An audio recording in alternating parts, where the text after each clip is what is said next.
Good morning from Sitapur. আজ হচ্ছে আমাদের 4 ধামের অষ্টমতম দিন। আর আজ আমরা যাব সীতাপুর থেকে বদ্রীনাথের উদ্দেশ্যে। বাবা কেদারের দর্শনের পর আজকের সকালটা একটু বেশি সুন্দর হয়ে উঠেছে। মর্নিং গাইস, আজকে আমরা যাব হচ্ছে বদ্রীনাথ। আর আমাদের বেরোনোর কথা ছিল 7টার সময়, কিন্তু এখন 7:30 বেজে গেছে অলরেডি। গুজগাছ। আর কালকে আমরা কেদারনাথ থেকে নেমেছি, খুবই খারাপ পরিস্থিতি ছিল, তাও আজকে রোদ উঠেছে, তাই ভালো লাগে। মানে সারা রাস্তা হচ্ছে বরফ, বৃষ্টি এই করতে করতে চলে গেছে, কাদা আর সাথে ঘোড়ার পটি। আর কেদারনাথে তো কালকে যখন মন্দির দর্শন করতে গেছি, বিশাল বরফ, বিশাল স্নোফল হয়েছে, পুরো অবস্থা খারাপ হয়ে গেছিলো। আর নিচে নেমে আসার পর হাত পায়ের অবস্থা তো ছেড়েই দিন, মানে ব্যথার চোটে অবস্থা খারাপ। তার মধ্যে রুমও অসাধারণ পেয়েছি, সারা রাত কারেন্ট নেই, কিছু নেই, খুবই খারাপ কন্ডিশন। মোমবাতি জ্বালিয়ে কাটিয়েছি। আর আজকে সকালবেলা রোদ উঠেছে, তাই রোদে আমরা এখন দাঁড়িয়ে আছি। তো আজকে আমরা যাচ্ছি হচ্ছে বদ্রীনাথ। তো ওখানে গিয়ে দেখি।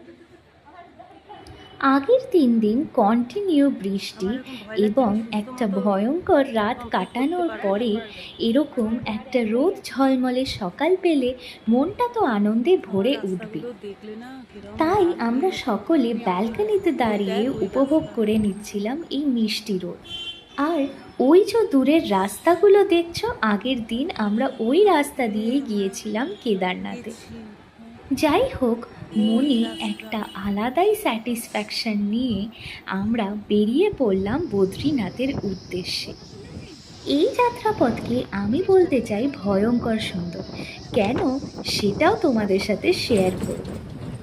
বদ্রীনাথের এই যাত্রাপথ হচ্ছে সবুজে ঘেরা, সাথে উঁচু উঁচু আকাশ ছোঁয়া পাহাড়।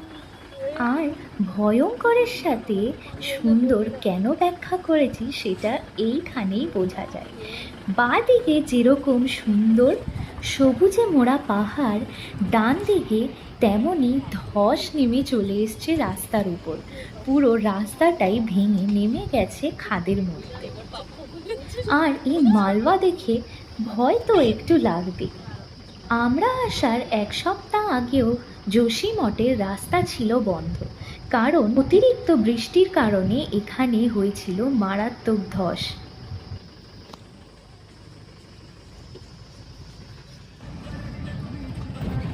এরপরে ভয়ঙ্কর রাস্তা ক্রস করে চলে আসলাম পুরো স্বর্গীয় রাস্তাতে। কি অসাধারণ রাস্তা, এক একটা পাহাড় মনে হচ্ছে এক একটা